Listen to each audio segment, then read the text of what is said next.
used them on his neighbors, which he did, but he was ready to use them again. Saddam was developing nuclear weapons.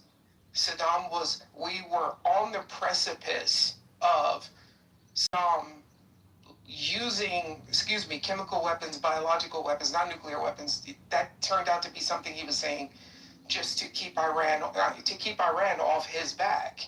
So again, there are people, it's the collective memory, right? So we do as a collective group, trees, groups, zip codes, we have a collective memory. And I know this because I was reading articles, I was watching commentators, and so many people were saying, "Here we go again." That was the phrase. Here we go again. Iran has nukes. Here we go again. And look at where we are. So now there's this memorandum of understanding that's going to be developed. It sounds like we're going to be using Iran's own money to go back in and develop infrastructure. So what I hear is that American companies are going to go into Iran, help rebuild, make a lot of profit, make a lot of revenue, but back here, Americans are selling plasma to buy dinner. And ultimately, you hear the tipping point is not whether, and this is all my opinion, but I think I share, a lot of people share this opinion. The tipping point is not whether or not we got close but we didn't do it. The tipping point is if the American economy and the American citizen is a camel, how much weight can you put on the average American's back before his or her legs buckle and they go down to the ground? Ultimately, what are we doing this for?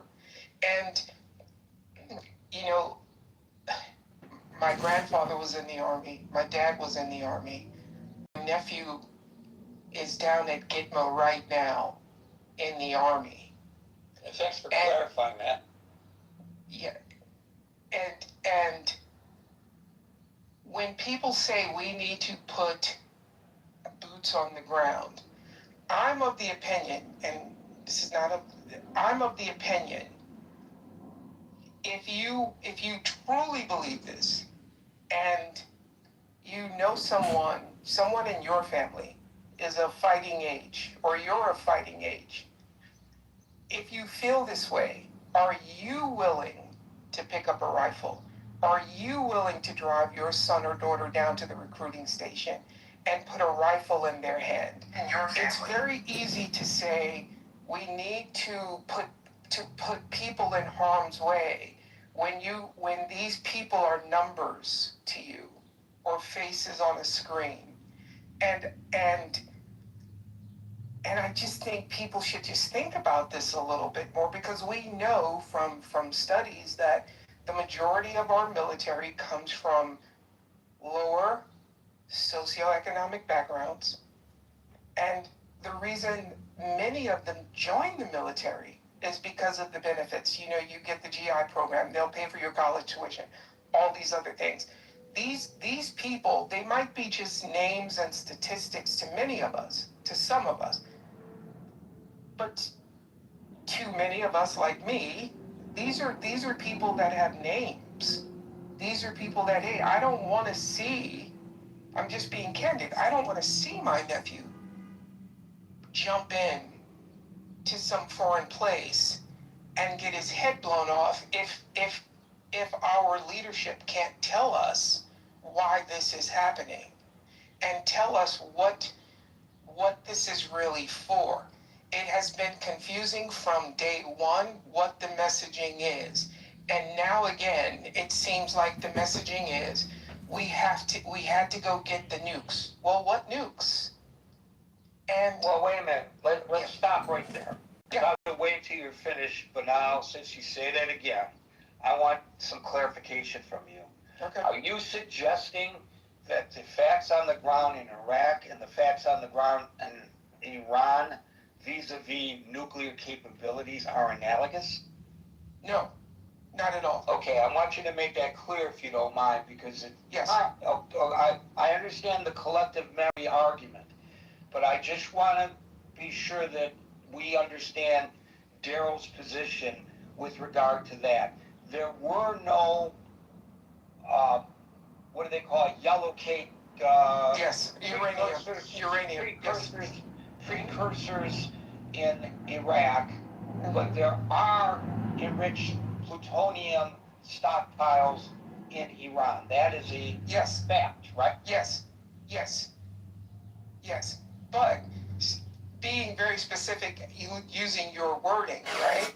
There's a difference between saying Iran is enriching uranium to saying Iran has a nuclear weapon. At least I in haven't my heard brain. anybody, at least not on this stage, say that, and I haven't heard anybody in politics, including people who I think are warmongers and who I find, frankly, some of their comments nauseating, ever say that. I've Okay. never heard anybody say that. So, okay, so then if I can have some latitude and just engage with you. If someone says we have to go get the nukes, what does that mean to you? I think when people are saying that, it's a shortcut to go getting the enriched uranium and destroying their abilities to create nuclear weapons. Okay, so you're an educated guy. If you said to you asked me what I yes, no, yes, and that's how I see it, and yes. I think that's how people I know see it. I know people who are not educated who see it that way. I don't think anybody is under the misconception that they have a nuclear bomb that's pointed at New York City right now, and that if we're not careful, they're going to set it off and, it's going to land on the damn parade tomorrow. Nobody is saying that. Well, the reason I would disagree with you, Gary, is because 2 months ago, when there was that alert that Iran had drones and they were sending drones to Florida, people were believing it. Iran's 8,000 miles away. The drone alert had to do with Cuba. It had nothing to do with Iran.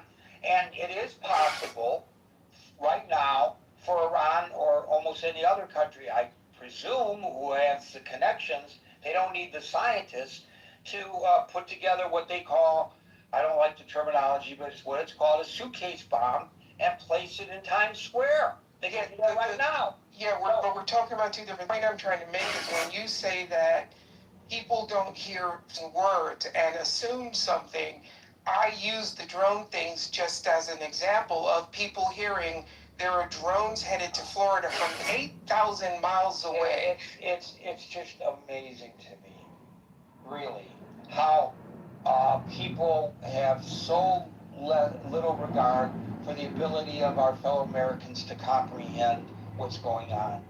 They may not agree with this attack on Iran. By the way, I think I think the body politic a year ago, almost now, after that tremendous attack on 3 nuclear facilities was, hooray, rah, rah. Yes. I didn't hear anybody say, why did we send them there to do that? I didn't hear that out of the mouth of anybody. Now, there may be people who felt that, but I'm in the news media, I'm interviewing people, I'm putting stories on the air, I'm looking for multiple points of view. Every story that I put on the air, sometimes I have to stretch my abilities to find somebody who comments in the opposite position from whatever is being presented. That's part of what I do for a living. I never heard anybody argue otherwise. So I think, you talked about being dismissive. You may be a little dismissive of the American people's ability to comprehend what is being communicated here. Even people who disagree with this engagement, I think they understand what it's all about. When I said dismissive, it was about the comment about that Americans are concerned about the price of gas. And I said Americans and you know what? And that may be dismissive, but it's not untrue. It is true that they're concerned about things other than just the price of gas. But you know, we are a headline society. Ever since Twitter came out with their original 90 character blogs, when people, even people who watch cable television, most of them, they have the sound down. They're looking at what we call in the business the lower thirds. Whatever they put on the lower bottom, a synopsis of what's being discussed by this panel of experts is what people go home with. But that doesn't mean that people don't have an understanding of the basic concept of the positions. They don't know the nuances. Many people don't. It's mind-boggling even to those of us who are in the business of trying to figure out the nuances. We discuss this every night in the newsroom, how difficult it is to suss things out because it's so complicated. But that being said, I don't think anybody believes that Iran has a nuclear weapon ready to launch against Tel Aviv. I think the people believe, whether they're in favor of it or against it, that part of this mission was to eliminate their possibility of getting nuclear weapons. I want to remind you that long before Donald Trump was even candidate Donald Trump, years and years ago when he was a young, good-looking lad, he went on numerous national television programs, including, I believe, an interview with Barbara Walters, where the Don, this real estate mogul, this multi-millionaire who is known as being the new Joe Namath of New York City, Broadway Joe, running around with a hot woman on his arm who may or may not be his wife at that time, and who was like kind of like this interesting media celebrity who nobody took seriously when it came to politics, was going on national television saying, if I was president, I would make sure that Iran not obtain nuclear weapons. This is his theme, his entire life when it comes to politics. Well, but he also, when Barack was running, he also said that Barack is going to attack Iran, and he doesn't think Barack should attack Iran. This is a guy who will say anything in the moment. I understand that, but this is something he has been consistent. We know that he is totally, if there's anything consistent about Trump, it's that he's inconsistent. We know that. But the one thing he's been consistent about, aside from his libido issues, which he's been very consistent about, is Iran's nuclear capabilities. This nonsense, by the way, you didn't bring it up, that he's being controlled like a marionette by Bibi Netanyahu. This is something that he was saying long before he ever had any discussions with Bibi Netanyahu. He's been absolutely opposed, rightly or wrongly, and I think in this case rightly, to Iran getting nuclear weapons. There's nothing new about that. Yeah, that's okay. So, but now it feels like something I'm saying is being conflated into something else. All I'm simply saying is, when we first go in, it's to prevent a nuke. Then it becomes within a few days. And again, the heart of what I'm trying to talk about is why seminal moment. That's the phrase you used. Thank you. I couldn't think of it. The reason I think we can't come to this seminal moment is because we can't have a cohesive message as to we all agree with that. I said it, Scott said it, that's why I said you said it. Yes. Said it. Everybody agrees with that. Yes. The reason we can't have the seminal moment is because we can't get clear messaging. There is absolutely 100% agreement. We all agree about that. There's absolutely this theory out here that the only way to get what we wanted to get was to literally just collapse the country, to have a country that now looks like Libya, or a country that kind of looks like Syria. But now it's okay. We can't have any of all of these things. So let's just bring in big business. Let's just spend some money and we'll get it all fixed. Body cam video and again, and other materials from the I say fatal this all the shooting of time. Chicago You know, police you know officer my Ella background. Froch. Shooting happened in August I'm this 2020. private equity guy. I'm all for this, but I'm saying, as a society, it's not sustainable.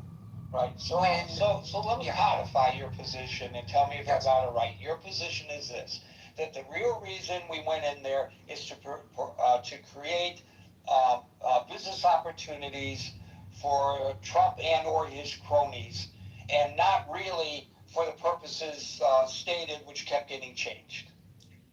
Somewhere, I'm somewhere along that path, Gary. But what I go back to, and I'll end it with here. We have to figure out a way to balance this out, because I'm going back. I'm just going to say again, Americans are selling blood to buy dinner. Right. And this is the not Americans sustainable. have always sold blood to buy dinner, but you're right. The economy is in terrible shape. If you're going to judge by Wall Street, you have to also take a look at Main Street. We all know, those of us who don't have one penny, other than maybe our 401s, but we don't have a penny that we are managing ourselves, that we are sitting there saying, buy, sell, buy, sell. Those of us who don't have a penny in the stock market in that regard are aware of what we pay at the pump, are aware of what we pay at the grocery store, are aware of a decision that, well, maybe I'll do a staycation, are aware of a decision that maybe I'll drive and not fly, maybe I'll camp and not go to a hotel, etc., etc., etc. Maybe I won't go to the restaurant. I know restaurant owners who are really hurting. Not all of them, but it's a very, very competitive field now in general. And by the way, the fast food companies are doing very well. Thank you very much. Most of them. And the reason is, people would rather eat unhealthy for $1 than eat healthy for $20. Yes. I'm saying, and what I'm talking about is like a 10, 15-year trajectory that's just not sustainable. And I'll wrap with that. But remember, the people who are interested in making money, the big time, to quote Mr. Sanders, Senator Sanders, the oligarchs, they don't care about that. I know. They don't care about that. Thank you, Darryl. Les, I'll get to you in a second. Alan is now with us. Alan, followed by Len. Good afternoon, guys. Apologize, I got stuck doing some paperwork and. Hey, if you're doing business, I'm all for it. The little business guy, I'm for. I don't want people to be making money off of my sweat, but you are making money off of your sweat, and we're all for that.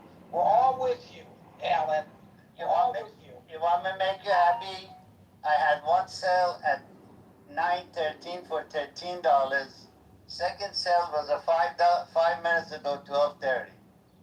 So no, it wasn't. I know that says you can't afford to turn off the air conditioning, but why don't you just turn the lights off and sit there in the dark? That might be helpful. And you can then you don't have to run as much air conditioning. Well, in this program you can't show the camera. I could show you half of the light at the shop is down. I'm sitting by the TV, the sound, and I'm watching the soccer anyway. But this is all bad. Hey, last night, by the way, 1 o'clock in the morning, my buddies and I, we walk over to Carvel for a little break because it's past midnight, so that makes Tuesday, Wednesday, and Wednesday is Sunday at Carvel, so you get 2 for 1.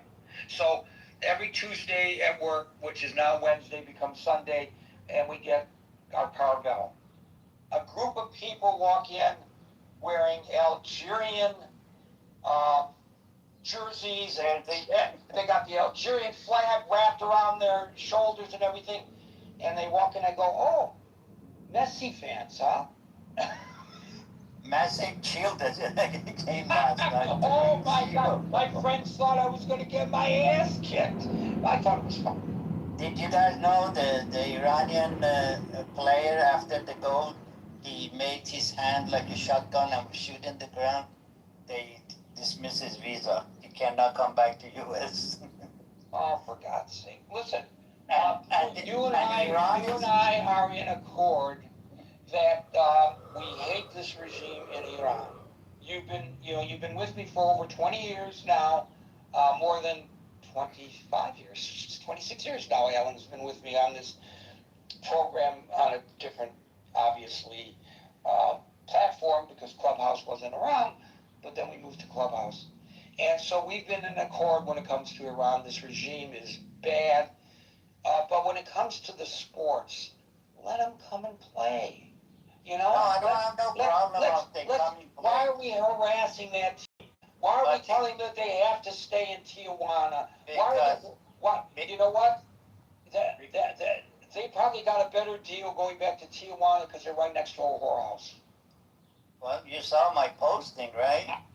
They are next to the whorehouse, and they're not going to get that privilege in Iran for probably all them life. This is a life opportunity for them. That's right, But that's not the case. The thing is, Iranian doesn't like this team is because this team it's nothing other than a child of revolutionary but it doesn't matter. If you feel that way, that's what they are. Beat them on the pitch, but don't. Well, that's what they do. You saw, I don't know if you saw them or not. When they I mean, I don't think the United States government should be harassing them. That's what I'm saying. No, They should be I treated know. with the I same agree with respect. that. They are our visitors, and they should be treated with the same Iranian, respect. they doing the greatest job to boo him in the field. Right, but that's different. That's individuals. And that's it. But I'm just saying, the United States government, we are a host country, and we should be treating every country that's invited, including a referee who says despicable things in his private life, or a coach who says despicable things in his private life. 100% agree. They're not coming here to set off bombs, for God's sakes. Let them come and let them enjoy. But anyway, skip back to the topic. How dare you take me off the topic? Because I like to. Sometimes I have to push your button. And then I love the way you get excited and then hit the nail harder on the coffin. But the whole thing is, it's a, every day you pass since this deal went in, I believe in, the thing I read yesterday. President Trump told the Iranian help is on the way, but we didn't understand that. What he meant is he was talking to the regime and with the Iranian on the street, and Iranian stupid like me, I know what the time is to do it. But the thing is, I still don't understand is, and it doesn't, I just don't understand. But majority of the people, they have a knowledge, they think the war, it was just as bad as the war with Iraq. I wasn't agree with Iraq. The war with Iraq was, as Daryl says, they said bomb, he's got a nuclear bomb, he's got bomb. But the thing was, it was a grudges George Bush's son took because of his father. And then he went in and he did, and most Iranian, they were disagree with it. We didn't want this war started because Saddam Hussein was counterattack on this regime, and we know what he did. As soon as We made a promise to working families of our state. oh yeah, I remember him. And he mocked me when I suggested that we mistake going after Saddam Hussein. You don't know. I've been an expert in this field. Blah blah blah blah. He was an expert. He was just his knowledge about the whole thing. They're experts because they're fucking pops arrogant assholes. Exactly. You said it. But that's how it was. But this time, no element was there. But when I wasn't sure when Mr. Trump says ceasefire in January 17 and 18, and that screwed up everything. And I'm sure Gerald says, Marshall says many times, we need to look at our benefit. We need to look at, our security, and that's the bottom line is. And there is nothing in it, and I'm afraid we have an enemy within, and hopefully become safe. I don't have no choice. I don't have no alternative except ask God every single day to keep us safe and keep us life, I guess. Back to you. Thank you, Alan. We'll go to Les, followed by the other Alan. Well, first of all, in terms of it being ridiculous not not to go to war because they don't have uranium stock, they don't have bomb right this second or 5 minutes from now, that's dumb. Because we tried that with North Korea, and they just played us for time. And that now it's too late. And Iran's, already been very aggressive to its neighbors. You name a country in the region, and it's likely that they're being, in danger because of that. And so I disagree, that we didn't have a reason to go in there. The power of atomic weapons and its power to kind of blackmail people is just horrific. You've got the power of the sun at your disposal. So that's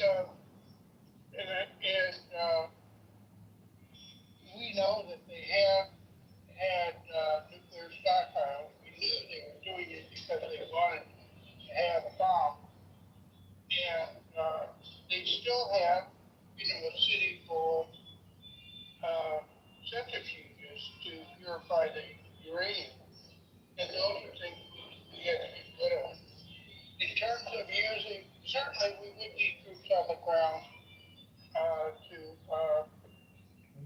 secure the strait and to affect it.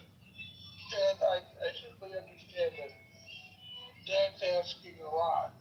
People, ground wars in Asia are horrific. But one more thing I was thinking of, darn it. Let me think for a second.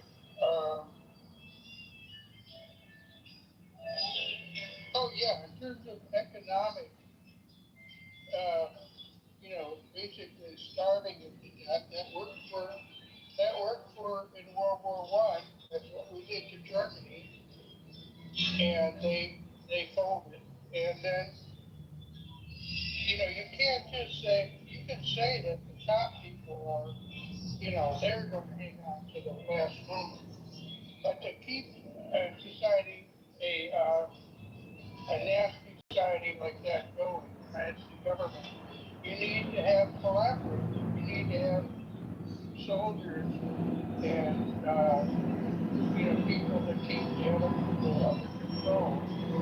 And that takes money. And if they are starving, and they know there's an alternative, sanctions are starvation, etc., is a way of getting people to fold. When I say starvation, I don't think we should be, trying to hurt civilians. I think we should be trying to keep them from basically paying their collaborators. Thank you. Thank you, Les. I have breaking news, and I don't know exactly what this means beyond what I'm going to tell you. Breaking news, Trump officially signs the Iran agreement. I don't know where he was when he signed it. Was he in France before he got onto Air Force One? It was digital, Gary. No, the digital signing was earlier. Well, I just got a notification of digital signing. So there's been a second digital signing? I think you're getting a report of the same thing. I mean, it's very confusing. But anyway, I thought there was a digital signing over the weekend. No, I just got a notification of digital signing just now, right around the time that you announced it, maybe like half an hour before. And now he signed it again. And I don't know whether that means Vance goes to Switzerland on Friday or not.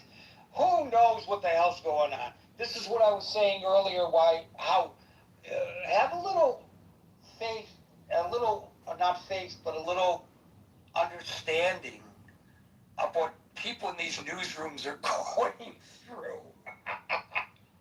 I'm telling you, honest to God, literally, even on the overnight shift, I could put a story in brand new in my hourly rundown and change it before the anchor gets to it to read it because something has happened on the ground or something the president said that changes what we just put into the show. It's mind-boggling what's going on right now with regard to the news. We don't even know what we're reporting. I mean, we're reporting the facts, but we can't even take the time to put it into context. It's very, very difficult. Well, Gary, to be honest with you, to achieve what they want to do is to keep me and you and everybody else on the stage of confusion. Isn't there a song about that? Thank you, Alan. Thanks for your interjection there, Norm. Thank you, Les, for your input. We'll now go to the other Alan, followed by the aforementioned Norm. So, Gary, I hate to add more complexity to this, but... I already got a headache, Alan. I already got a headache. Be gentle. The other day, after I was on, one of your people on stage made a big deal about getting rid of all of the nukes. And I was quite frustrated because that's a terrible oversimplification. And I kind of align myself with what Daryl was saying, but I would like to add a caveat, which is, as I understand the JCPOA, it allowed Iran to have nuclear material for medical purposes, for potentially nuclear power. I think that when we say all nukes are bad, them having all nukes are bad, we are really putting them into the prior story. It's like saying all sugar is bad. No, refined white sugar may be bad for us, but a human can't survive without natural forms of sugar. So it is incredibly stupid to oversimplify the issue of nukes. And so I wish that in your media situation specifically, when you talk about the nukes, we should go back to this part in the JCPOA that allowed them to have it for modern purposes such as power and medicine. Thank you. And to the question of what do people think when they say they don't have the right to have nukes, I think anybody suggests that they shouldn't have it for power or medicinal reasons. Oh, I disagree with you, because I think the guy who was on after me the other day used the word nukes and did not define it that way. And so I think that for a lot of these people, the JCPOA. So from now on, are you suggesting that when somebody says Iran shouldn't have nukes, I have to ask each caller what they mean by that specifically? I think everybody recognizes what people mean by that. Boy, I'm not so sure. Maybe you don't have to always do that, but maybe you should say, what about for nuclear power or for medicine? Because I think a lot of these people don't think about that.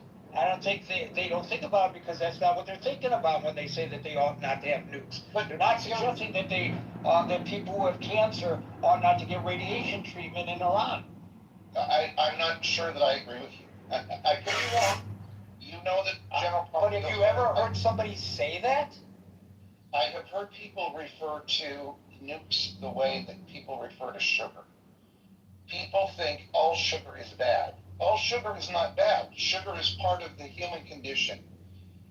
It may well be that that's not a perfect analogy, but I would submit that I don't want to use the name of any specific person, and I don't want to insult any of your stage members, but I don't think most people understand that some amount of nuclear material needs to be allowed for medical and for power purposes.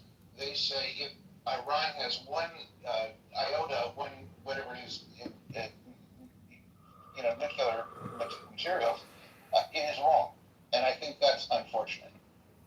May I say something, Gary? The admonishment I gave Daryl stands then, Alan, with all respect to you as well, and that you're selling the people short when you think that they don't understand the baseline of what's being discussed when people say, when the president says that Iran should not be allowed to have nukes, he's not saying they should not be allowed to have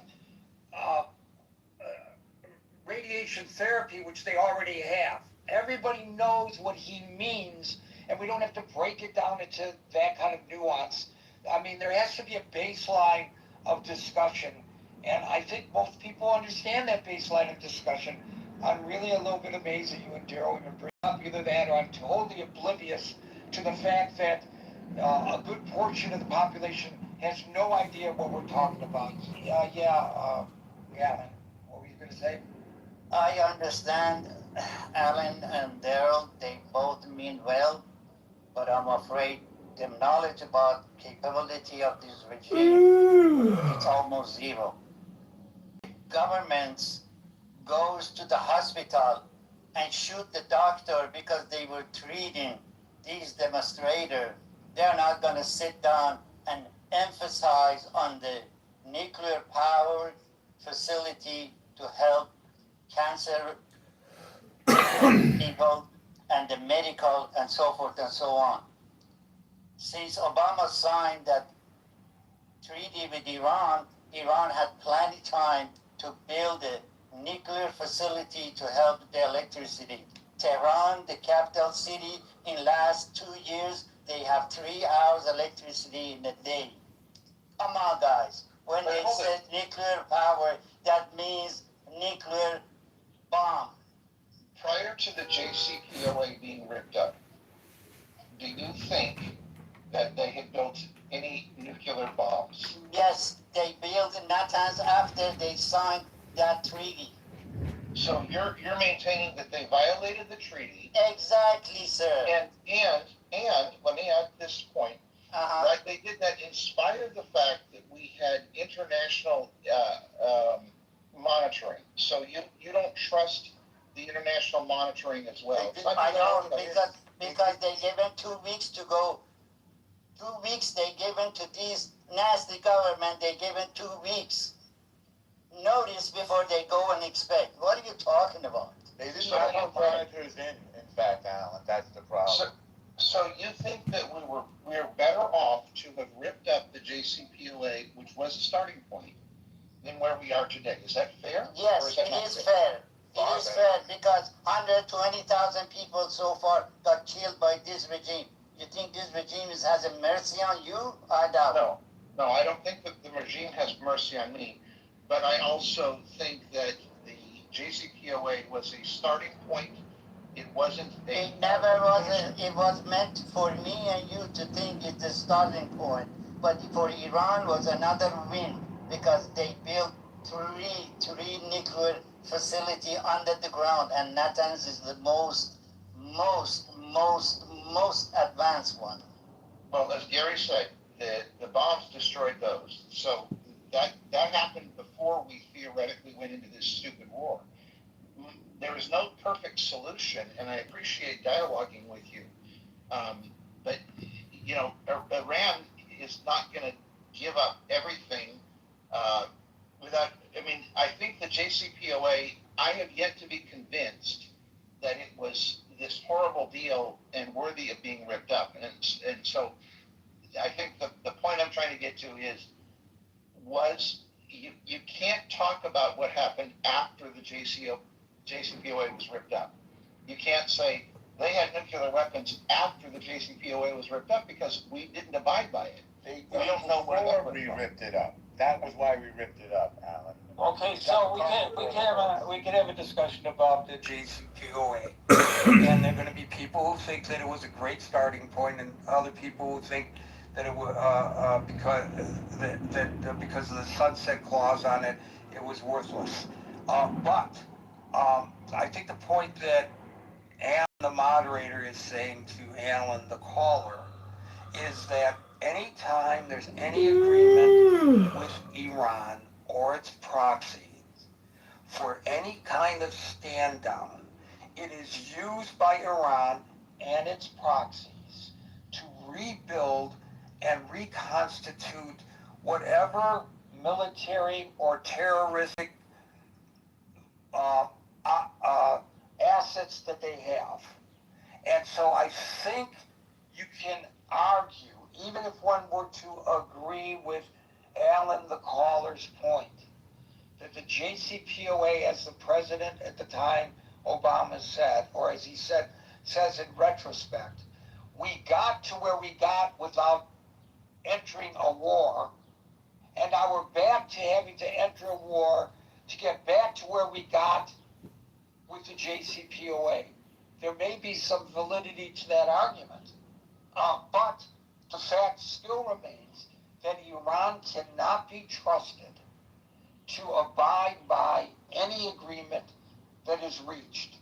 And there is intel today to suggest that even if they say, sure, come in and take the nuclear dust, which we haven't even gotten to that point, there are other facilities in that vast mountainous range that have yet to be detected that are already in operation enriching uranium. That is the issue, I think, that Alan, the moderator, is trying to allude to. So, Alan, the caller, hold on a second. Alan, the moderator, tell me if that's a concise recitation of the position you're trying to make. Exactly. You said it a lot better than I do because your ability to speak is 100% more than me. But I'll go with Alan, our spokesman did a minute ago. I understand his point, but we are not dealing with the legitimate government. We are not dealing with the government. There is a shredded truth to them. They are bound to get us any way they want. That's in them book. Yes, And but go ahead. I'm sorry. I think I was cut off. no, it's okay. Back to you, sir. I was going to say, if you believe that, and I believe that too. I shouldn't say if you believe that. I said let's assume what you said is true. It seems like the current agreement, the proposed agreement, is even worse because we spent all of this money back in 2014 or 2012, whenever we did the JCPOA. We spent all of these millions and millions and billions of suitcases of dollars, and now we're going to spend them all over again and give them even more resources. So even if I accept your point, which I do, how are we better off with this current agreement than we were with the JCPOA? I never said we are better off. We are 10 times worse, sir. Did you hear what I said? When President Trump says to Iranian help is on the way, he meant help to the regime. But yes. We as an Iranian, I as an Iranian born, an American citizen, didn't understand.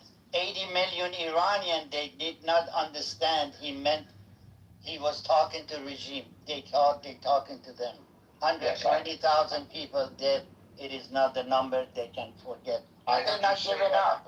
That's the main thing, is they are not giving up. They saying it every day. They say we go in the street, we die, but we will not.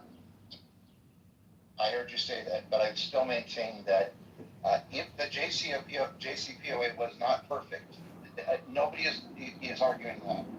But there is a tendency for people who are Trump lovers to draw in very straight black and white lines, and unfortunately, this is a complex situation. And I appreciate you acknowledging that we're worse off with the agreement now than we were before the JCPOA. So thank you.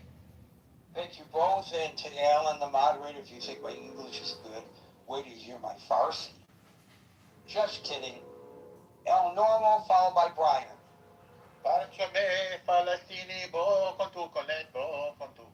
That's my Farsi. Alan will understand. So, right, Alan, the moderator? Yes, sir. Yes, sir. There we go. All right. Boom. You know how much I admire you. I don't need to tell. Well, it's mutual. It's mutual and more so. And thank you. So, it's just puzzling to me that people will not read and they won't listen to Iranians. Somehow they think they know better. With their superficial Twitter-size take on a situation like this, geopolitical situation. The problem with the JCPOA is that the restrictions are phased out, and therefore was regarded by the Islamic Revolutionary Genocide Corps as a path to nuclear weapons. A path to nuclear weapons.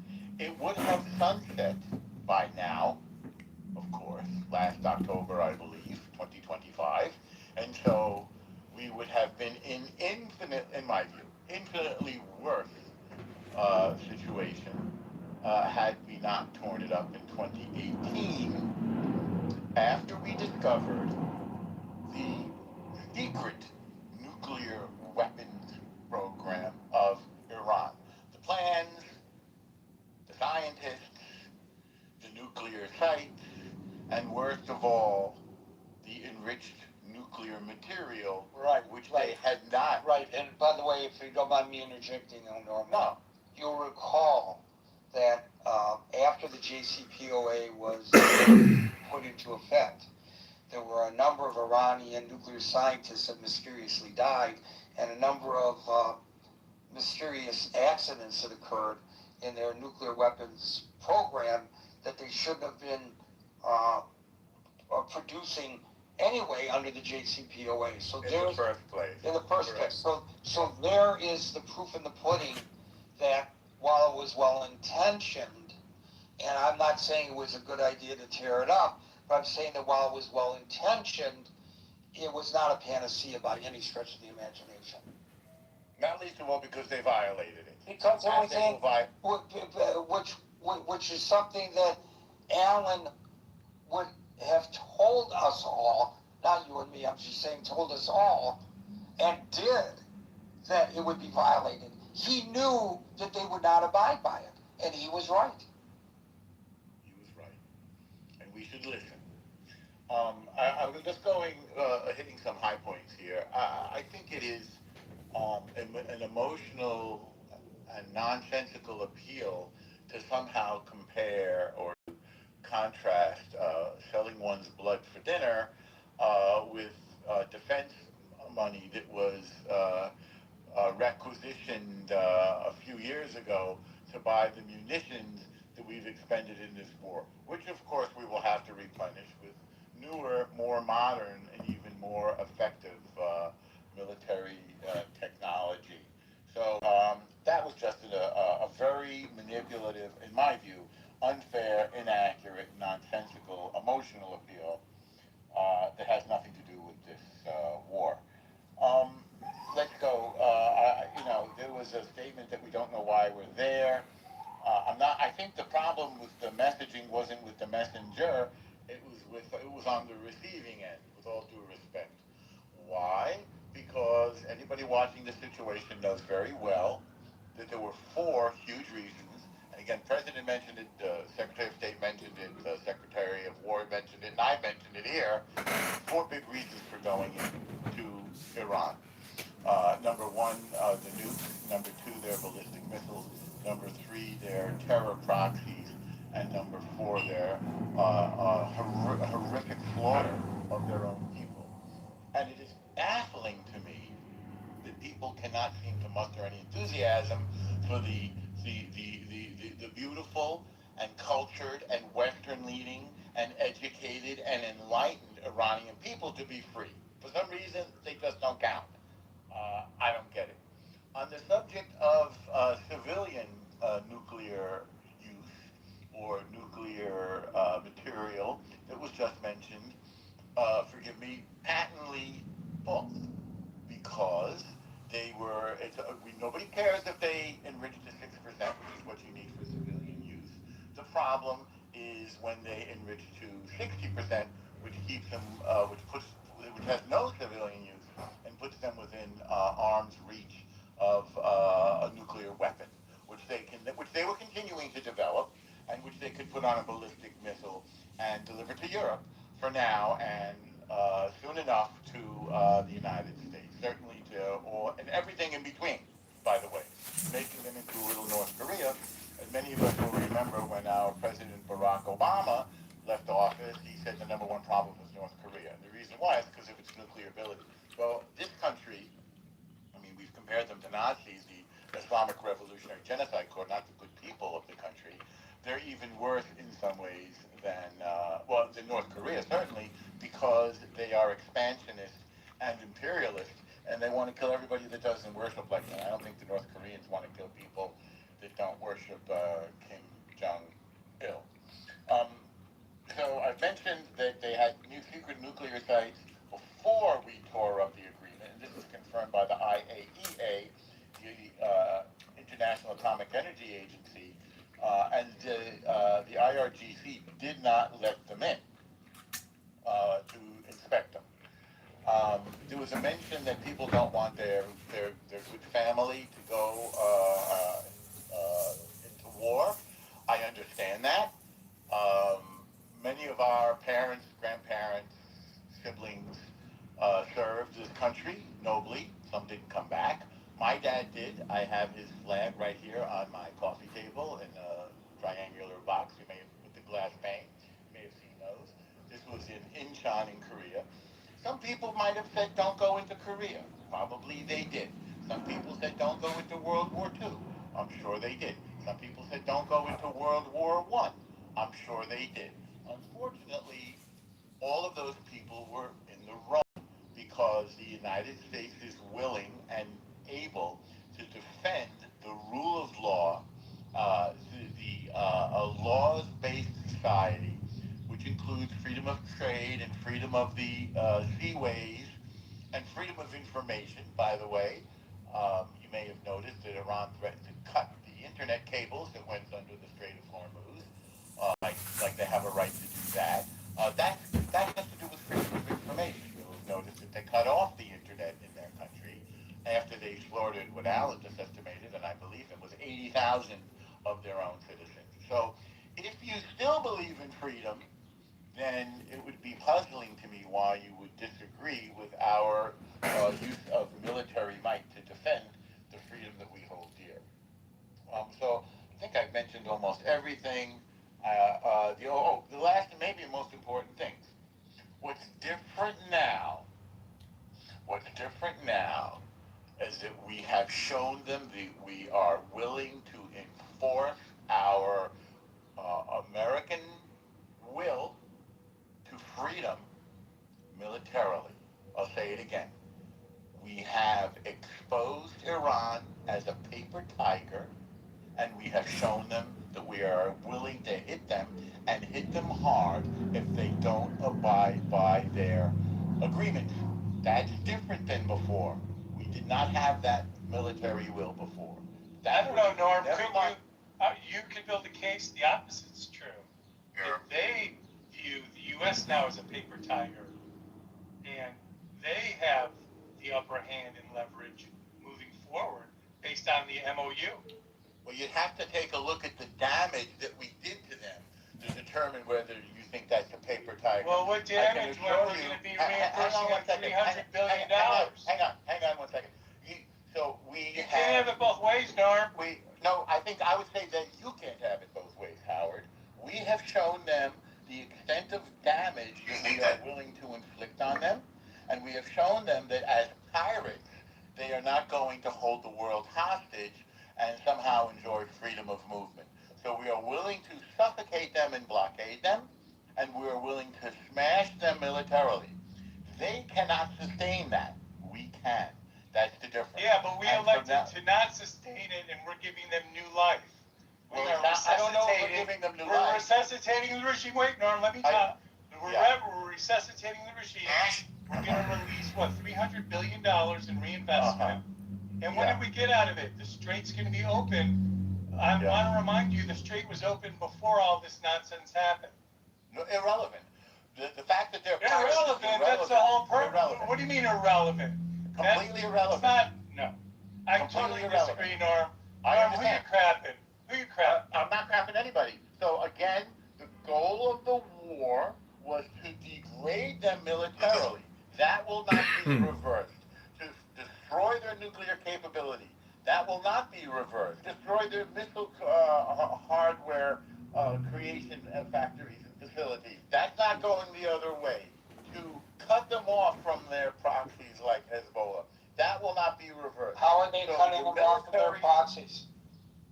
By destroying them economically, by blockading them. But the article that started all this in the Jerusalem Post says that the blockade was effectively destroying them economically and should not be lifted, and that this is a mistake because they won't be able to recover economically. So if they recover economically and at least $300 billion is pumped into their economy, I don't know where it's supposed to be coming from.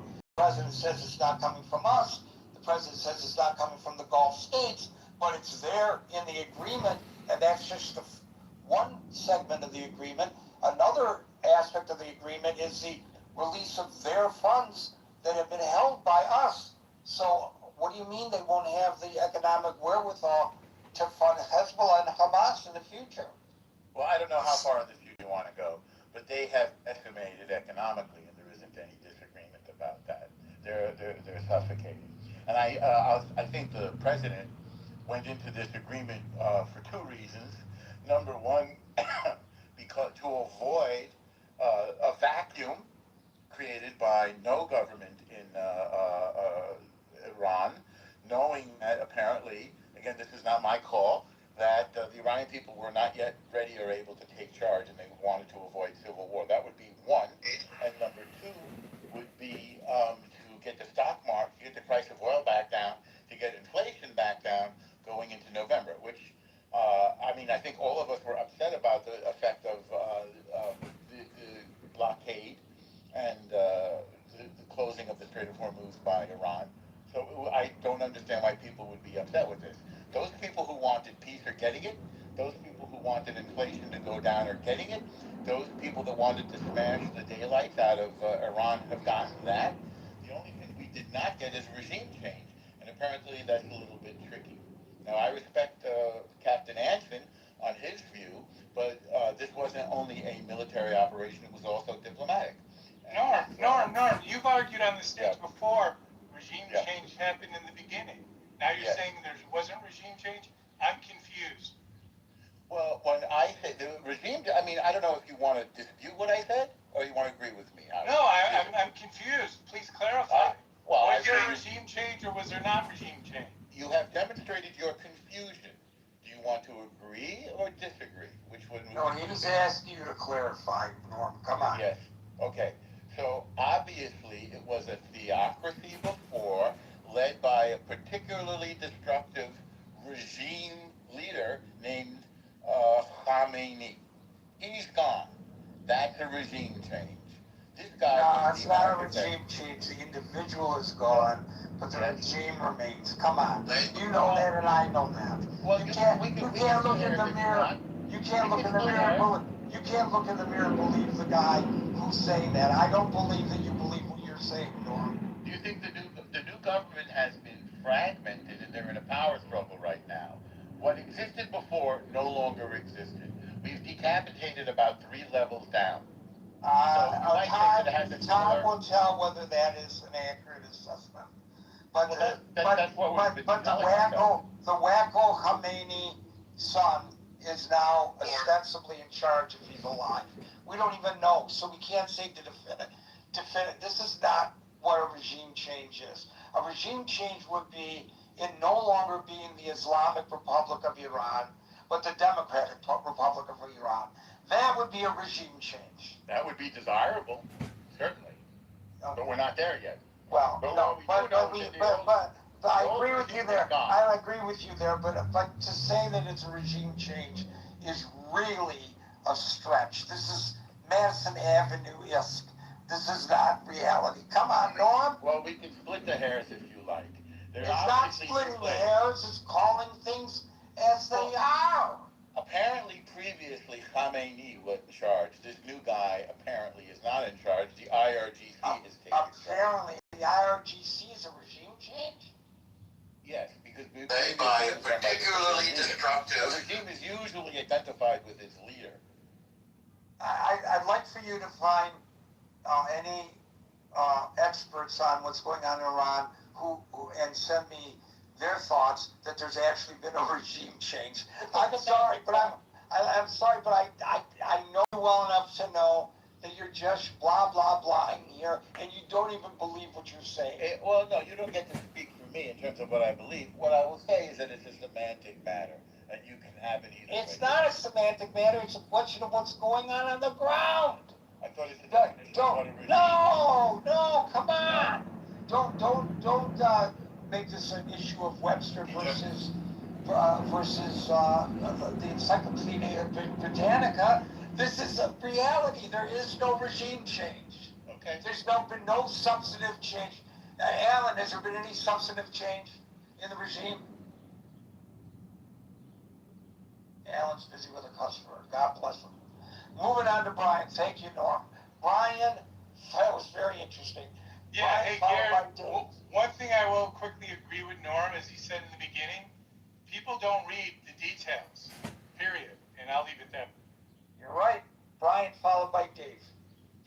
Hey, a lot of the things I was going to say have already been spoken, so I'll shift gears a little bit and talk from a little bit more of a strategic level. But first, I'll start with this notion that the $300 billion is just going to be pallets of cash like we saw previously delivered to the Iranian regime. It's going to come in the form of loans and repayments for reconstruction efforts like buildings, bridges, things like that. So it's more in terms of loans and lines of credit for rebuilding, and probably most importantly, it's going to come from private sector. So it's not just going to be a government transferring funds, either physically or digitally. It's going to be companies going in there from around the world, Asia, Africa, Europe, and America, going in there and rebuilding the damage that was done. And then, it's all coming from private sources, not coming from U.S. taxpayers. So I think that's an important point to make, because one, that greatly increases the likelihood that the money goes towards its intended target, as in rebuilding, those pieces of infrastructure. And, of course, Iran could say we're rebuilding this airport hangar and now we're going to use it as a training facility for our terrorist activities. I don't know, something like that. So it could be repurposed and that exists. But private sector from countries around the world, they're going to be closely monitoring that. And if those intentions or if those requirements are not met, the funding will instantly shut off. I mean, the private sector is going to be much more likely to oversee that in a more diligent way, because they are, not going to be. Many people felt that I overreacted about the tea takeover that happened on June 15th at the Trader Joe's location that I was present at. It was about 8. This could change We got 60 days of detailed negotiations, technical negotiations. So what I'm going to ask you may not be entirely fair, but why isn't it not stated that Iran agrees to stop funding its terrorist proxy? Well, that's probably a separate matter. And what I've been reading is that there are other security measures in place. So I don't think it's limited to just rebuilding roads and bridges and buildings and things like that. There will be multiple components to hold them accountable, and there will be much stricter oversight than we saw in the JCPOA, which I think, some good intentions, had some good pieces. But doesn't that require them to be cooperative, because they were supposed to be under the JCPOA cooperative, but the IAEA says they were not? I think what I was going to say is that the JCPOA has some good intentions and some good pieces in its framework. The flaw in it was that it was just easily sidestepped. Like now, I think the intention or the requirement is going to be anywhere, anytime inspections, which was not the case. And how are you going to effectuate that? Do you have great faith that this new regime, as Norm puts it, will cooperate, and that will exactly?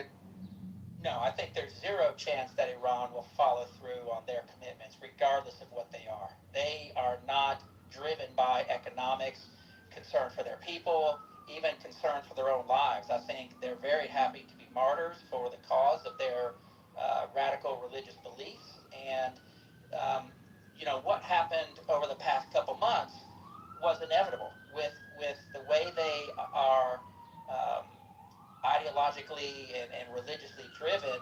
Somebody had to step up, whether it was, Trump or Obama or whoever's the next president, the next couple of presidents.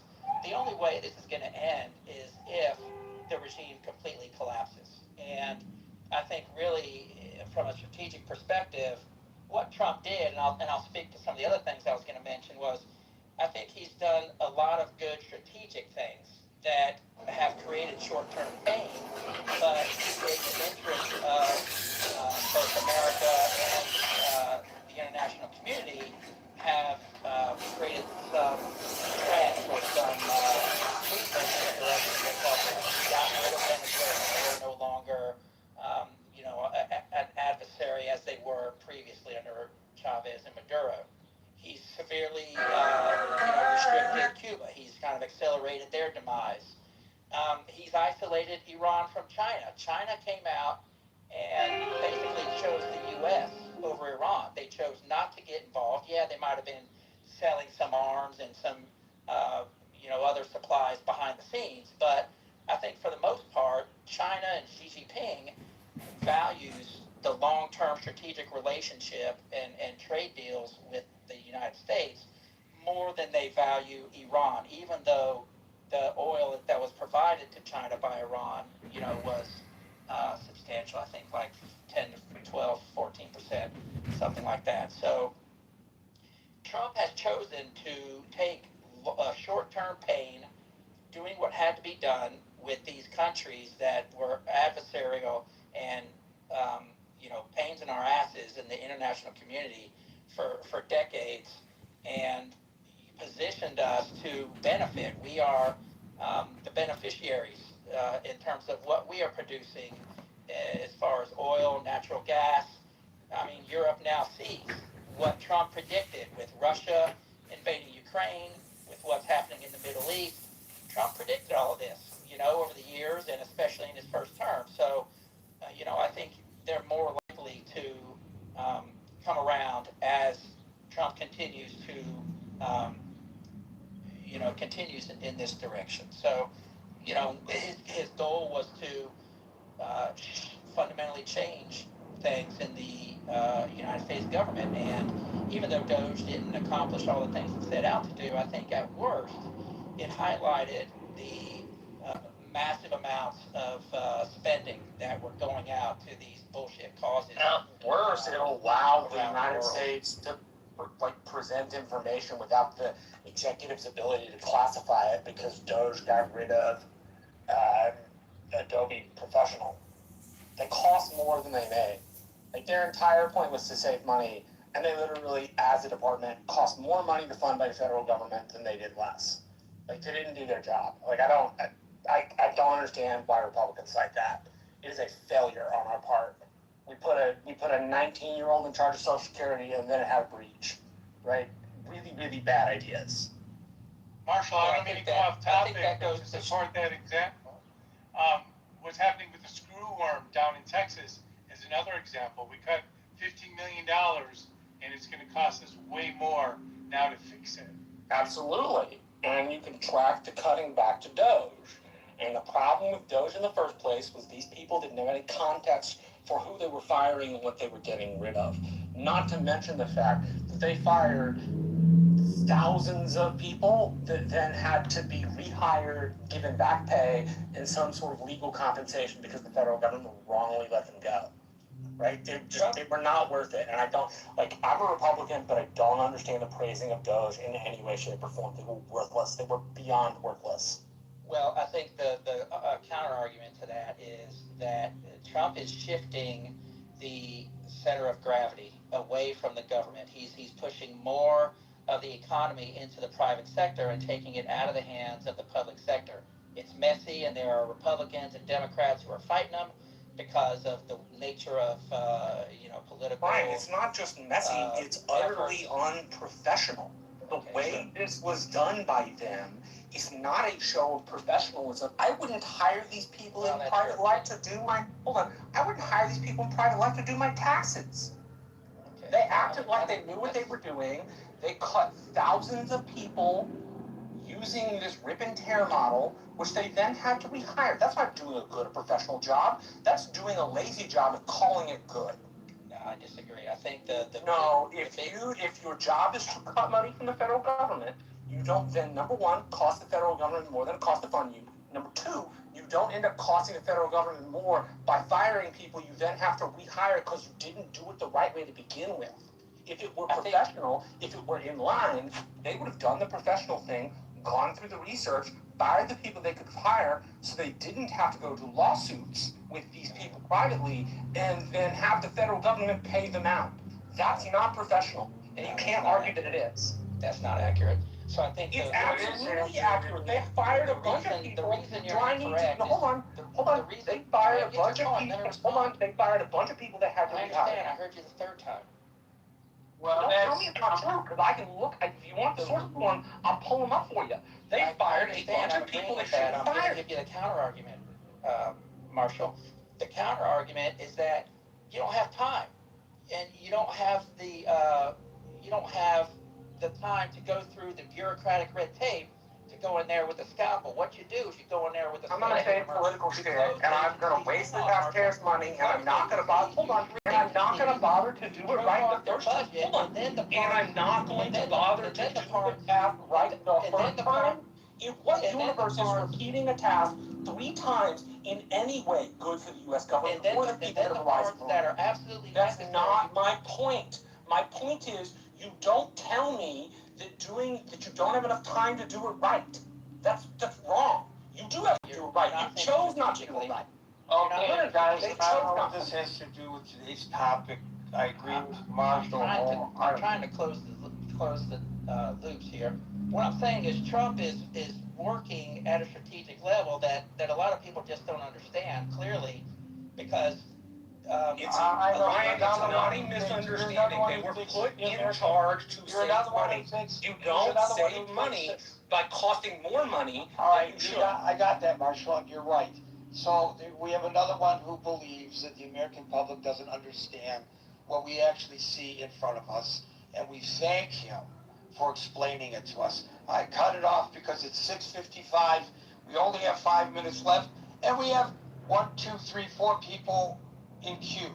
Dave, and maybe followed by David and the others. Dave. This topic we must look from top down, not go for the finer detail at the very low level, because that doesn't change the world. The whole idea is today's topic is very critical. It's not just domestic, it's about global, right? That's why we talk about, and unfortunately we went down to a little detail, But anyway, we go back to the global part. So what have Trump achieved since the beginning of the war, right? So when Trump started this war, a lot of European leaders were very unhappy they were not involved. But after recent G7 meeting now, right? So this is no longer the same. That G7 and other a total of 40 nations are come together that they're going to help in either by contributing to Navy ship to clear the mine or somehow financially contributing. Okay? So this is a united front. This is no longer US, Israel. This is a united 40 nation after the G7.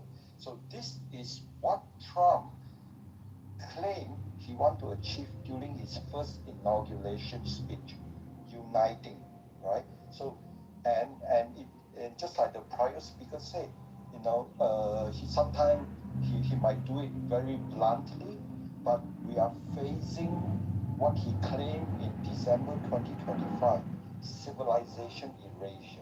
It's not just Europe, the entire Western civilization. There's no time to be Mr. Nice Guy. There's no time to be very nice, surgical, don't insult anybody, don't make people uncomfortable. It has to be top down, hammer sledge, and now we have 40 nations come together, just like the prior speaker said, China is supporting that as well.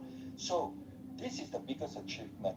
The 47 years of deception by Iran Murad regime is over. So do you believe that because of do you believe that the nuclear threat that Iran presents has now been eradicated? Basically, you cannot trust this regime. Whatever things happen, you can't trust. Whether you sign any agreement during Obama time and whether we sign I don't think you're answering the question. We got just a couple minutes left. I'm just asking you a simple question.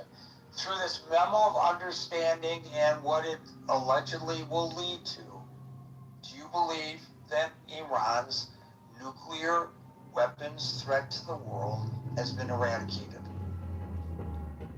No. Okay. Now, wait. Second question. Do you believe that Iran's exportation of terrorism has been eradicated? Not yet. No.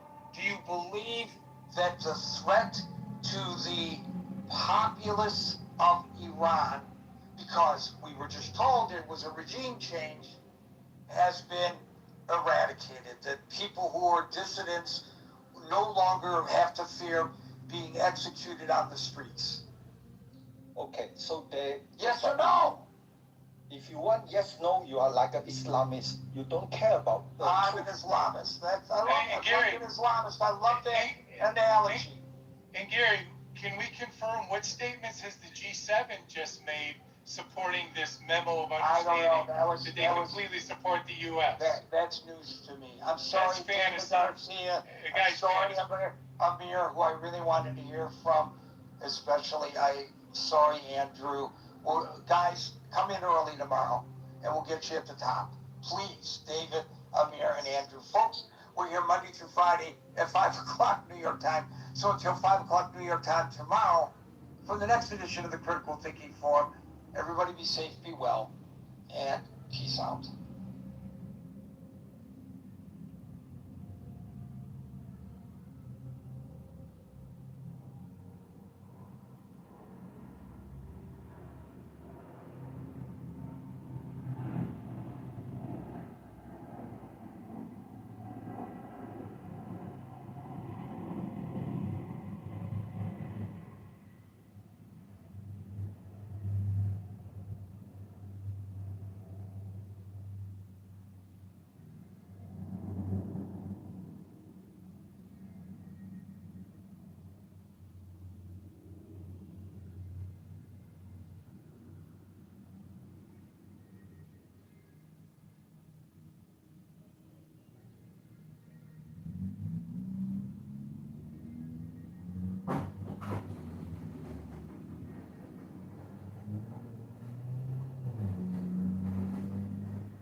weren't intended to.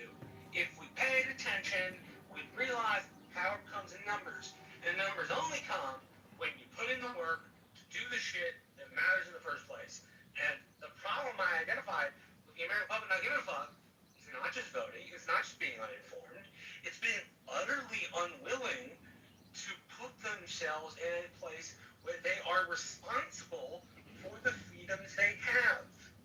They're unwilling to bear the burden of responsibility. As long as they are, bad things in this country will happen. You'd be. The people are. Sorry, go ahead. I was just going to say, you'd be surprised, Florida, how much individual people get quoted by legislators after they come with their issues or their reason why a law needs to be enacted or a law needs to not be on the books anymore. You'd really be surprised. And if you spend time around these legislators, they do listen to their constituents. It is important to them. And you do, and I definitely start on the local level. I mean, I go to Washington now, but and there's many people that I meet with I haven't written checks to. I definitely haven't written checks to, but I go and I meet with them and I ask for their time. I mean, you get 20 minutes. Sometimes you get them, sometimes you get staff.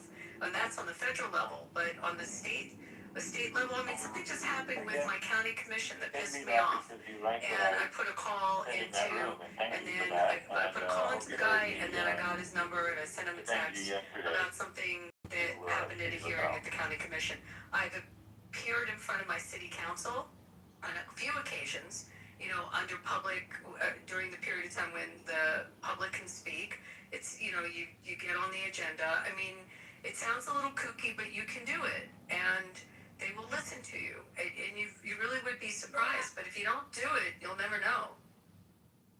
Period. Suggesting Florida, like, again, you and I disagree on a lot of stuff, but you're actually pretty persuasive, and you have a lot of opinions. I mean, I'm correct. No, I don't think you're correct all the time, but I think you have an audience in your legislators on your state level. They care more about your checks than they do on a local level, you'd be surprised. Absolutely on the local level. Not so much. I mean, it's also like, I mean, you're in a bigger state than mine. Mine's a little state, so it's easy to access people in state elected offices because we're smaller here. But I mean, you got to try it. What is driving you crazy that's state law in Florida that you really want to have a voice about? Think about it and reach out to them. I mean, if you had kids, I don't know if you have kids, and your kids were in a school and with the school district, and you go to those school board hearings. I mean, a lot of parents do that. For some people, that's the first place is at the school board. Yeah, and to be fair, I thought it was fucked up when I heard that the Biden administration and a lot of the Democrat-leaning school districts and politicians were like deeming these parents to be like quote-unquote domestic terrorists in one extent or another.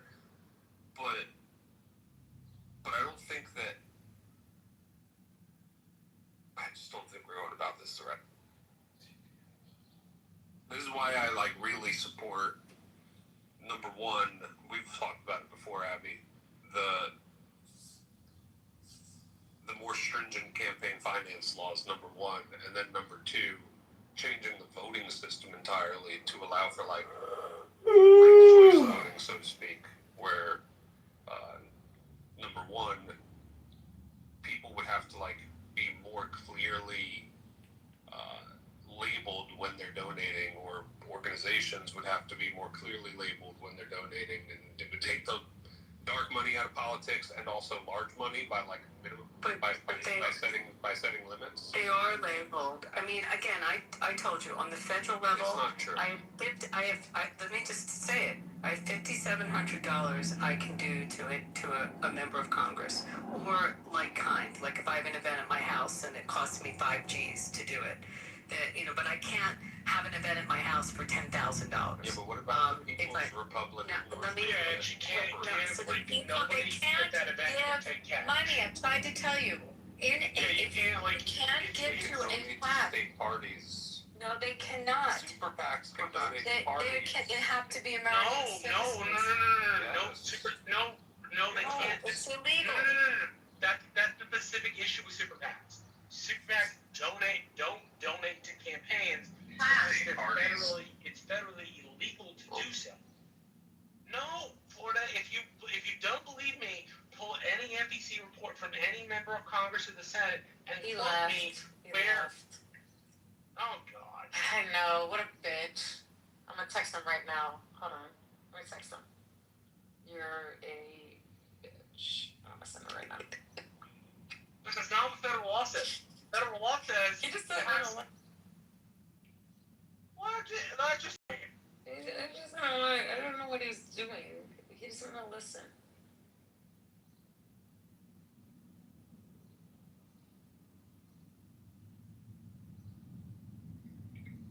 Anyways, what else is going on? I got nothing.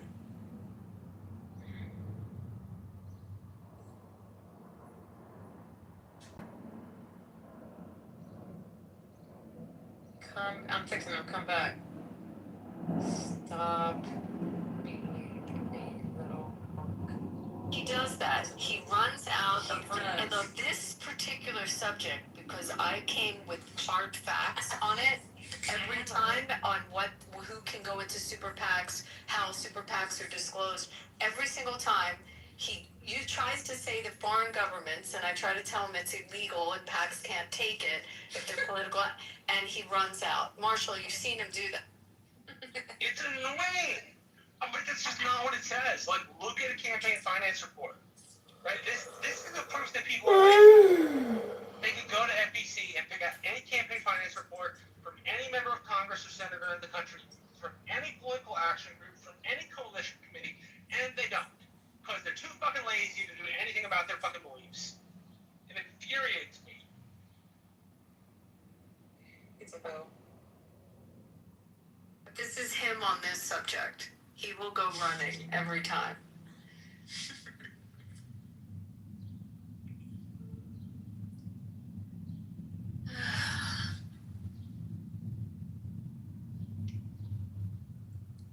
What's for dinner, y'all?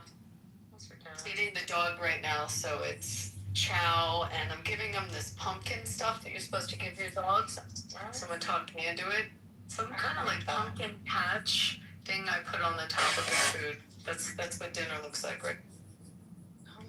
Pumpkin for dogs, huh? Yeah. That's good. What are you eating? I had a little bit of Spanish food earlier. Had a little bit of an octopus, which is good. It was in this nice little like a reduction. It was really nice. But I'm making some chicken breast, chicken thighs, bone in, skin on, salt, peppered and buttered. Putting it in the oven on the broiler. You know how it is. One of those.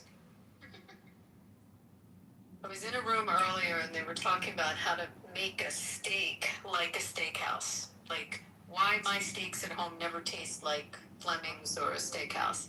So they gave me all the instructions, like literally everything I have to do. I mean, that's the process. If you have to use a cast iron skillet, which I never do. I always put it on the grill, which is wrong.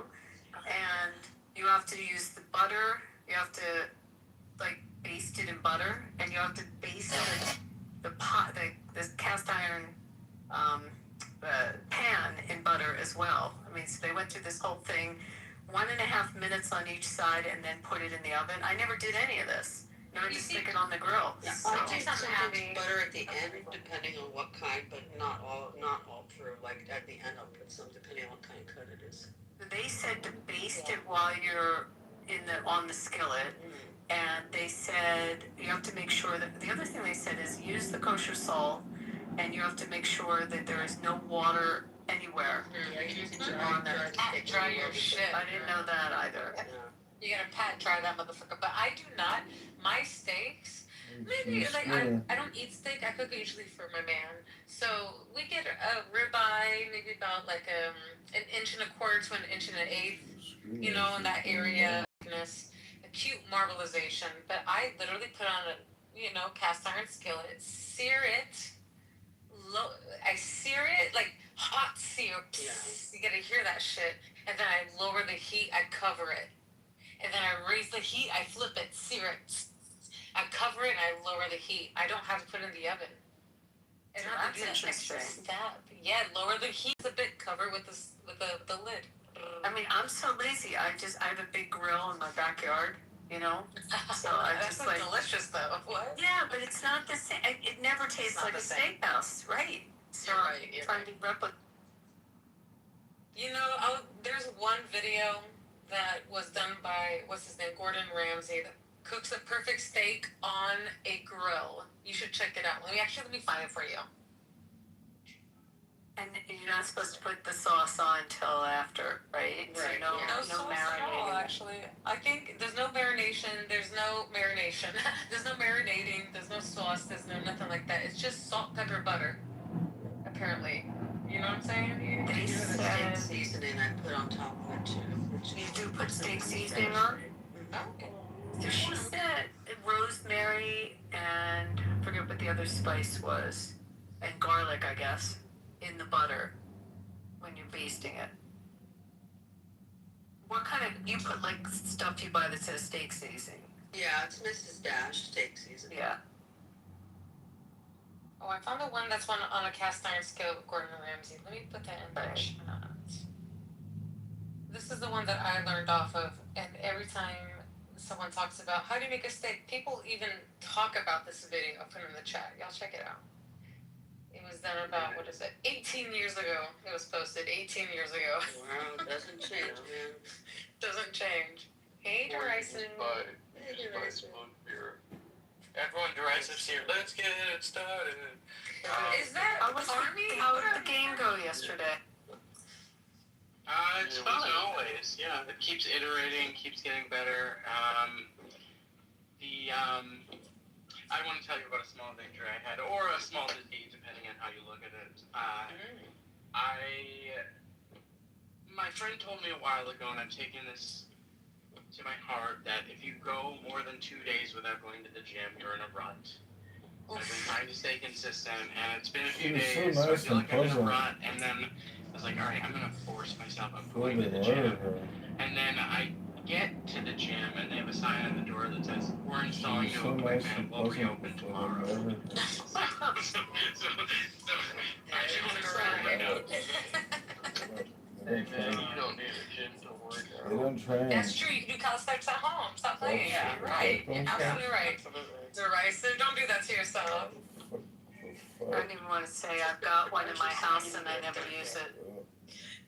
I'm just saying. Yes, I use it. I'm just a Pilates reformer, that's it.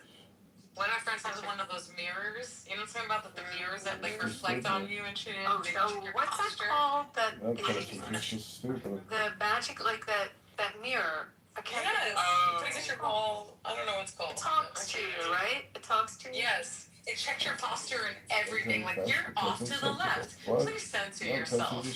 Like shit like that. It's like what the fuck? I've got some crazy stuff in my gym. I have one of those shake machines. You know that. The vibrators. It's the power plate. It's Come called. out on the ground. And I don't use. I mean, Serendipity just Hands behind back. What's up? When she talks to us, she told me Compliance. Just get you a If bag, they move, put 35 they pounds die. in it, and just walk. Use just those walk, people man. get them out on the ground. Take a hands couple of behind gallons back, legs of up, water, like put it on a compliance. string, If throw it they over your die. shoulder, and go for a walk. I could be like those Southeast Asian women and just have a gallon of water on my head for Exactly. do you know what the temperature is outside if I want to go I don't know walking this. right now? Probably What is it? 106, 105. Yeah, it's 72 degrees. Yeah, I can't go walking. 60 I don't Junior. know. No, you gotta do this in the morning, like 4 a.m. Yeah, this is like a morning or a late Yeah, think evening about- jog, like a 7 to 9 p.m. We jog. may get down to 100 Think if I'm about- lucky, but Where are you, Arizona? now I'm in Nevada. It's Oh, hot. Nevada. I think about the outcome. Hey, as I said, man, you just gotta do it really early in the morning. And then I'm sure Ella. I have a That's dog. advice. I mean, Have that's you ever fun. considered just waking up at 3 in the morning to go walk? No, I haven't, but my dog does consider that when you were these. Think about the outcome. And then I'm just sure other saying, friends you would know. God's trying to consider lead you to differently. the right direction here. So, Waking up early's not Because that you're bad, just so man. stupid. so I need opinion of something. So You can't What happened? expect I had a broken expect sprinkler. The superior. guy came fix it. And it was right near the house, the back of the house. And the guy's like, I saw termites in there. You should have somebody look at it. I was like, okay. So I had somebody come out, and I was back there with him, and he showed me. He goes, it could be a termite, but it also could be a flying ant. I really couldn't tell, but he's like, I mean, if you want to be safe, you did treatment, but I don't want to say. So if he said it could be an ant, you think it's probably an ant, or he would have said for sure it was termites? Screaming. Yeah, termites have a distinct, She never like, even drew they it, leave just behind screaming. something very distinct. So Exactly. Well, this was like it had wings, and he's like, it is the season for the swarming ones. And he's like, if it didn't have wings, it would. I could definitely say, but with the wings, he's like, the second opinion, I don't know. So termites tend to live near wood. Is your sprinkler near anything that's it's wood? the house is stucco. I mean, obviously it's got the wood frame and shit, but it's stucco, so they're Well, not. I meant, like, where's the sprinkler at? Oh, it's right next to a lot of.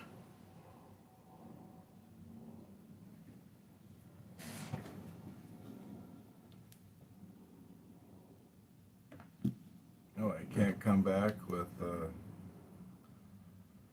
in my anon. Here we are. Hey, I'm back, everybody. A lantern fire. Hey. Dark areas and lots of wood. Yeah, no, it was nothing like that. So, yeah, so I'd go with ants, personally. But I'm not. Get a second opinion though. Yeah. What do I know? Don't take my opinion who's been bitten by a shit ton of ants, you know? And been in, like, really interesting areas. Do you live in a termite, like an area that has termites? Because not all. Yeah, check the termite. Like check the farmer's almanac. See if you got termites. No, like in certain geographical areas, they're more prevalent. Yeah. Also treated subterraneanly in 2018, and the guy who sprinkled said that's supposed to last 10 years. He said more like 7 years. So I'm thinking, but yeah, if I can get somebody else to do a free estimate, I'll have them come to every quarter. I hate termites. I hate termites. I hope they die. I am in a fucking house. I just need to go back to living in a house. You know what's weird? When I was doing work back east, like anytime I'd represent someone with a house purchase, like in Jersey or PA, like you always had to have termite addendums and termite, like, you know, always part of agreements, and all kinds of warranties on termite inspect. You had to have the termite inspection. You had like asbestos and termite. Here, in this climate, we don't have termite issues. You know, like you don't have the termite addendums. It's just weird. So that's why you have to check if they're prevalent where you are. That's true. Yeah, well, you guys don't get a whole lot of rain. You know, we go. This is why we go through the rainy season, but. That's what I'm saying. It's like this is the season for it. Yeah. Check. Well, have you checked on Reddit? I hate to say this. I know it's dumb. But I've you gone get Reddit it. for a lot of stuff and found good information. So that's Yeah, go to Reddit and see if we're just having a termite situation. See if there's an abundance. And I think I'm gonna take. There's an app called iNaturalist. iNaturalist, yeah. Yes. So I'm gonna dig in there and try to take some pictures and see what they say. I do that for New York City. They have a little bit, and they show you where all the beehives, the rooftop beehives are. In New York, beehives? Yeah, we have rooftop beehives. They make their own honey and everything. They sell it. There's such different bugs here. Things I didn't know what they were. What bug is that? Some people right away know exactly. We have scorpions. That's a big issue here. I think I hear too, but I've never seen one. But we do know they're awful. Allegedly. The baby ones are the bad ones. Oh, it's a little baby lizard inside the screen. The lizards are good. The lizards will eat I them. love lizards. Bad to the When bone. they get inside the screen there, they can get back out. They'll find his way back out. But I drip water down the screen and they usually drink it. So I'll see if he stirs. But they get pretty big in Florida, though. Yeah, let's just get huge in Florida. Yeah, these ones don't get that big. He's a little baby too. He's a tiny, tiny little baby. I'm gonna give him some water, see if he's thirsty. Yeah, a little. I love lizards. Coquette. I definitely don't love them. It scares the hell out of me. This cat. So a few days ago, you know I have a stray cat that is my cat now. So a few days ago, my neighbor's like, the cat has a mouse in his mouth outside. And I was like, but I didn't see the message right away. By the time I got up, I don't know where he was. So, well, today he threw up And what do I see inside the throw up? But like some gray fur. I'm like, you ate that fucking mouse. I said, serves you right. That's why you're throwing up. I say you're vomiting because that mouse probably ate something terrible. Yeah. Now you eating a mouse. My, You know what? I think it's this nice little gift that they try to bring you, and you weren't there for it. they're so proud. They're so proud. My dog brought a full bunny into. I was like sitting on the floor in my bedroom, and he's a lab, so he's totally like chases bunnies all the time. And he finally like had victory and got a bunny. But the bunny, there was no blood. The bunny's eyes were wide open. The bunny had It was a gentle gnaw. Well, no, the bunny had a heart attack. The bunnies, because bunnies die of heart attacks, like of shock. You get anxiety, right? Right, anxiety. So Thankfully, my dog, he's only Chihuahua, never killed anything, nothing. This cat he's brought mice before. It's been a while. So I thought he had stopped, but apparently he just didn't find it. I didn't feel that because my Chinese You support zodiac, abortions. my Chinese You zodiac is supposedly a live rabbit, in and I also Vegas. die You of hate anxiety. Trump. Why vote for you? Just 2 weeks before the holidays last year, the Department He's brought mice before. of Education abruptly discontinued 2 vital federal grants sustaining. Sister's cat used to kill squirrels, and I'd walk out in the morning in high school and see a decapitated squirrel. Oh no! That squirrel probably deserved it. I actually hate squirrels. I love squirrels. Now it was gotten a squirrel. I've never seen it. Yeah. There was a big bird outside today. Got a bird. So Alan, do you have squirrels where you are? I have no squirrels where I We am. have black squirrels. Do you have squirrels? This was back In Boston, right? yeah. But you don't have them now. Do you have Boston? He's from Boston. Do you have squirrels where you are now? In California, yeah. How did they get to California? They got across the country, but they bypassed Nevada. It's too hot. They're like, fuck this. They shit. went They along said with no. Lewis and Clark. That's what happened. They just kept going. They had a little backpack and they said, fuck it, let's go right past this. There's a better joke in there somewhere, but we haven't found it yet. Shut your ass up, Alan. Ain't no joke better than the ones we told. Oh, I'm sorry. Yes, I'm only Part of this lizard. I always do this. They're very nice. And they'll drink, and there was one that last year that was here for like a weekend. When I dripped the water, he would go running to me. I'm like, oh yeah, you're not trying to kill me. You're giving me water. Hope just get stuck in the spider webs back here, though. There's a squirrel. Huh? There's a squirrel here with a purple tail that's trying to kill me. Oh, he's not trying to kill you.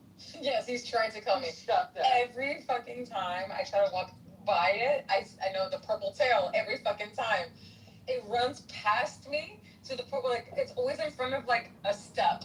It runs in front of me in front of a step. And so I'm like, now, like, double my steps, bro. It's trying to kill me. Just checking. I don't like squirrels. He says. Fucking can't stand this squirrel. If you start saying nice things about squirrels, won't do it anymore. It's because I live in the neighborhood and these fucking gay ass squirrels. You're a gay squirrel. They hate me because I'm straight. They call me fish and they fucking distort me. Wait, Carol. They're gay and they called you a fish? Yes. Some of them are trans, I think. The purple one's gotta be trans. Yeah, that is the first time in 40 years that I've heard, that was a term I heard back east, that gay men refer to women as fish. I've never heard it repeated till now. Now it's coming back, baby. I just know it's alive and well. Hey, Pride Month, Vera, you be nice to the gay squirrel. I'm trying to be, but it still wants me dead. Wants me There's one episode of The Simpsons where Grandpa Simpson is sitting Bart down on the couch and he says, Bart, I have a good story to tell you. And he says, well, actually it isn't so good, but it is long. What? I bring that up for now.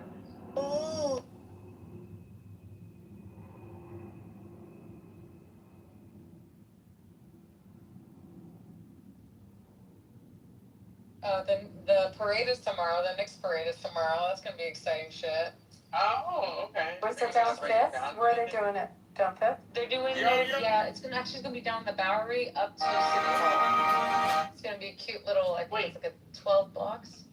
The Bowery to City Hall? Isn't that crazy? That's so weird. Why there? Because nobody goes to Fi-Dye anymore. No one goes to the Bowery anymore. No one goes there. And it's really gonna end. weird. It's gonna end at City Hall because that's where we're gonna. Well, Mayor Mamdani's gonna be giving the keys to the city to the NBA players.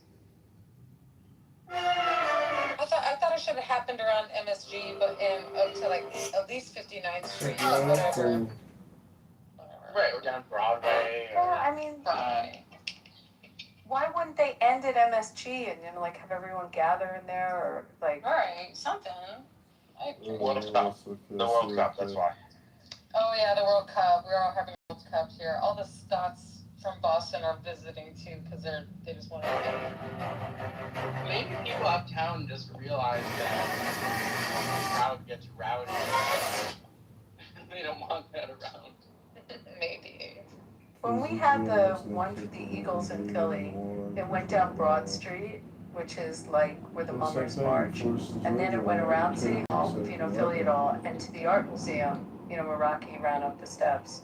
Yes. And then they did like speeches and stuff from the steps to the Art Museum, which is like the natural parade route.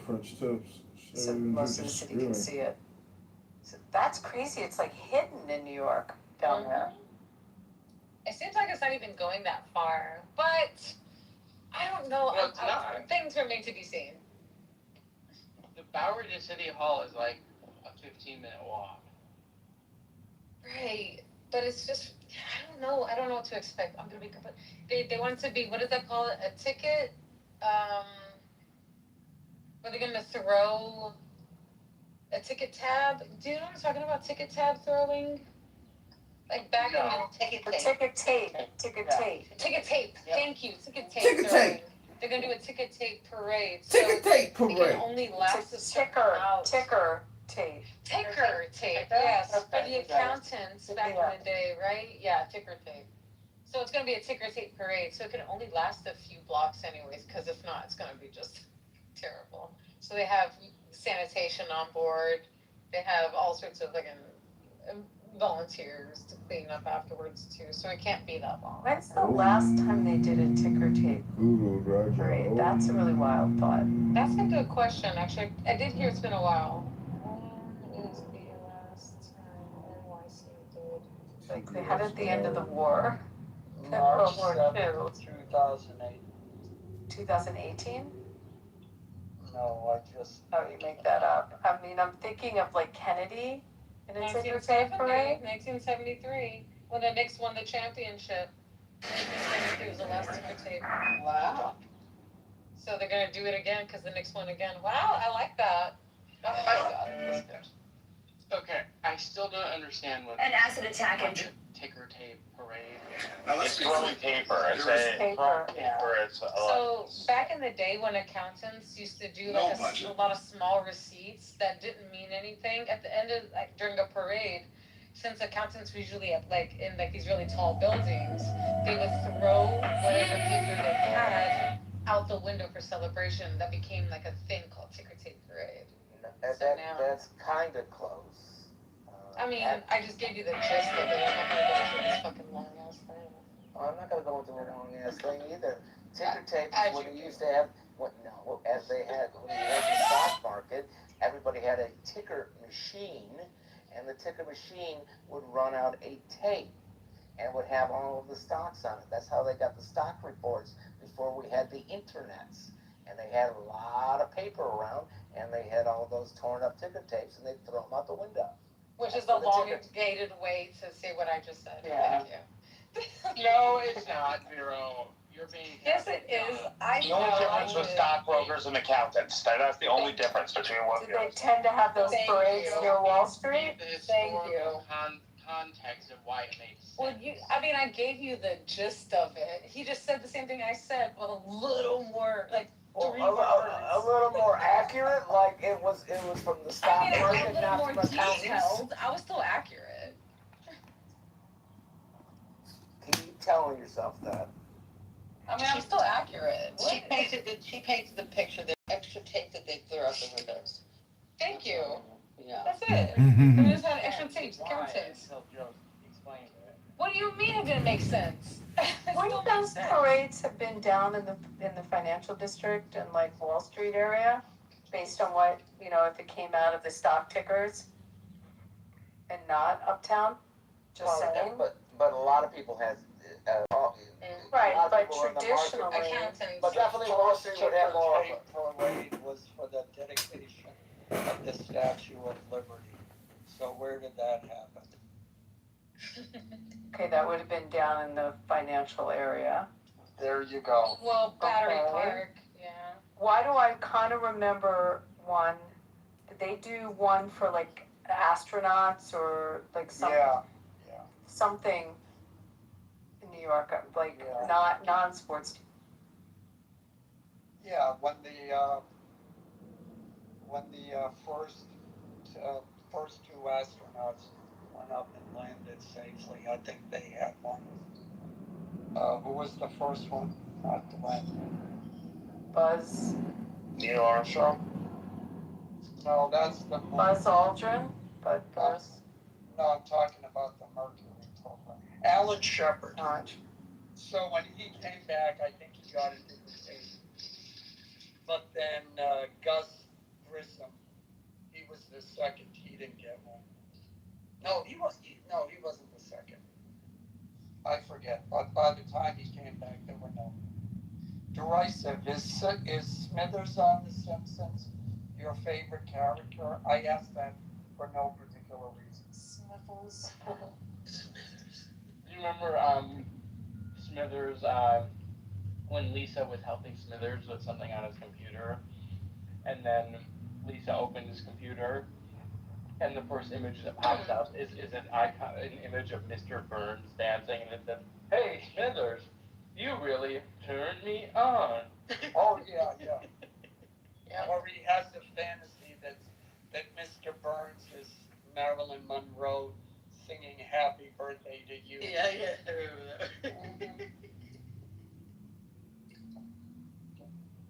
Tomorrow's gonna be so much fun. I'm so excited for it. Guys, I'm so excited. I'm fucking ready. I hate how they're always showing like the bad images of New York. I was at Game 4, and then when I came, it was the happiest I've ever seen every New York, because it's the only team that's ever united New York. Everyone's either They really made it seem like a riot, didn't they? They really made it seem like it was like a riot. It really wasn't. No, it wasn't at all. I mean, it wasn't in every part of the city, but it certainly wasn't in some parts of the city. No, yeah, that's with any city that wins a championship, right? No, it's just. I was in Times Square. It really wasn't. It really wasn't what y'all thought it was. Yeah, it was. Are all the videos that we saw fake? Is that Yeah, they're Do you just think like they're fake videos? I was there, bro. Like, and the next morning they were farmers market. Is it I don't possible know. I shit just like didn't happen in front of your exact field of vision?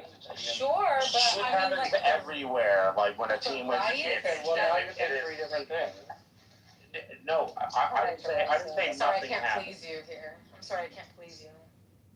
I mean, multiple things can be true at once. Yes, most of the cities were It wasn't, but there wasn't but what I say destruction. is true. It wasn't the riot that people are making out to be. There's nothing wrong with what I said. You're a stickler, dude. You must be. No, Why are you sticking on me right now, bro? Like everything. Everything I say. It was reasonably peaceful. Right, yeah, mostly peaceful. Everything I say is Like comparatively to every other city that has won a championship, I would say on a comparative level, it was peaceful for as large a city as New York is and diverse. New York needs to win a hockey championship. Said no one ever. Then we'll see how peaceful they are. I didn't know we had hockey fans like that here. Yeah. No, you do. They just and they've been waiting for a long time. Oh my gosh. Nobody riots like hockey fans. Yeah, but when the Islanders won and they had the parade out in Long Island, I don't think they had any riots. Well, that's because that's Long Island. That doesn't count.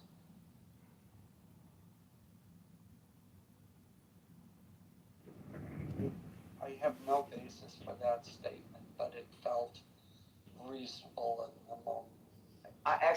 I think it probably.